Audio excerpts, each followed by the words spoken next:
حقیقت یہ ہے کہ آپ کا پالنے والا مالک خوب جانتا ہے کہ آپ صلی اللہ علیہ وآلہ وسلم تقریباً کبھی دو تہائی رات اور کبھی رات اور کبھی ایک تہائی رات نماز میں کھڑے رہتے ہیں، اور ان میں سے ایک گروہ ایسا ہے کرتا ہے جو آپ صلی اللہ علیہ وسلم کے ساتھ ہیں۔ اللہ ہی رات اور دن کے اوقات کا حساب رکھتا ہے۔ اسے معلوم ہے کہ تم لوگ اوقات پر پوری طرح حاوی نہیں ہو سکتے، لہذا اس نے تم پر مہربانی فرمائی۔ تو اب قرآن پڑھو، جتنا آسانی کے ساتھ ممکن ہو اتنا پڑھ لیا کرو، کیونکہ اسے معلوم ہے کہ تم میں سے کچھ تو بیمار ہو جاتے ہیں اور کچھ دوسرے لوگ سفر میں اللہ کے فضل و کرم روزی کو تلاش کرتے ہیں،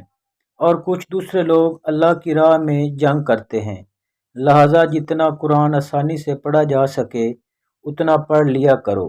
اور نماز کو پابندی کے ساتھ ادا کرتے رہو، اور زکوٰۃ دیا کرو، اور اللہ کو اچھا قرضہ دیتے رہو، اس لیے کہ جو کچھ بلائی کا ذخیرہ تم اپنے لیے آگے بھیج دو گے اسے اللہ کے پاس موجود پاؤ گے، وہی تمہارے لیے سب سے زیادہ اچھا ہے، کیونکہ اس کا اجر و ثواب بہت زیادہ ہے۔ اور اس لیے اللہ سے معافی مانگتے رہا کرو، حقیقتاً اللہ بہت معاف کرنے والا، اپنی رحمتوں میں ڈھک لینے والا اور بے حد مسلسل رحم کرنے والا ہے۔ سورہ مزمل۔